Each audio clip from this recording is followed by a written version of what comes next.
آج کا جو اہم ترین کیس تھا کہ جیل ٹرائل بنیادی انسانی حقوق کے خلاف ورزی ہے، وہ ٹو سم ایکسٹینٹ آج اسٹے دے دیا ہے بینچ نے، ایڈڈ بائی جسٹس میاں گل حسن اورنگزیب۔ آج 16 تاریخ اس میں ڈال دی گئی ہے۔ بیسیکلی سیکنڈ لا یہ ہے کہ کسی بھی سویلینز کے خلاف اس طرح کا ٹرائل کبھی نہیں ہوا جس طرح کا آج ہو رہا ہے، اور ایک سابق پرائم منسٹر عمران خان جس نے ساری زندگی رول آف لا کے لیے اسٹرگل کی، جس کے تمام کنونشنز اور پروگرامز بھی یہی ہوتے تھے کہ آئین کی حکمرانی اور قانون کی بالادستی کے لیے انہوں نے تھرو آؤٹ اسٹرگل کی، لیکن آج جس انداز سے آپ نے دیکھا توشہ خانہ کیس میں جس طرح ان کو کنوکشن ہوئی، ایک متعصب جج نے جس انداز سے ان کو سزا دی، حق کے دفاع ختم کر کے، جس میں نہ ملزم ہے نہ ان کا وکیل ہے، اور اس طرح کا ہی پروسیجر اڈاپٹ کیا جا رہا ہے اس سائفر کیس میں، اور اس انداز سے اس کی پروسیڈنگ چلائی جا رہی ہیں کہ جس طرح یہ ایک سب سے بڑا دہشت گرد اس دنیا کا وہ موجود ہو، جہاں بند کمرے کے اندر ایک لحاظ سے وہ ساری ایویڈنس ریکارڈ ہو رہی ہے، کراس ایگزامینیشن کا پراپر موقع نہیں مل رہا، fair chance of defence, fair chance of opportunity of defence, due process کی وائلیشن ہو رہی ہے، اور اس انداز سے میں سمجھتا ہوں کہ آج کا کیس بہت اہم تھا۔ پچھلی تاریخ میں بھی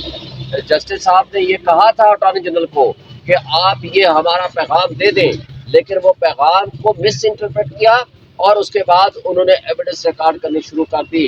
اور اس طرح آج کورٹ نے وہ آرڈر رائٹنگ میں دے دیے ہیں۔ اب میرا خیال ہے کہ وہاں پروسیڈنگ رک جائے گی، لیکن بدقسمتی سے آپ دیکھیں گے کہ کل انہوں نے 2 اور مقدمات جو آج صبح لگے ہوئے ہیں، القادر ٹرسٹ اور توشہ خانہ،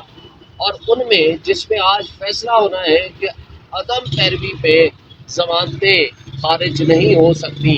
اس کے اوپر پہلے 6 کیسز میں فیصلہ ہو چکا ہے کورٹ کا، لیکن اس پہ جو آج کیس کا انتظار کیے بغیر اس میں انہوں نے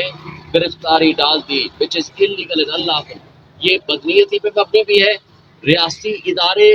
ایک شخص کے حق میں ایک لندن پلان اور لندن ایگریمنٹ کا حصہ بنتے ہوئے ایک سپر لاڈلے کے لیے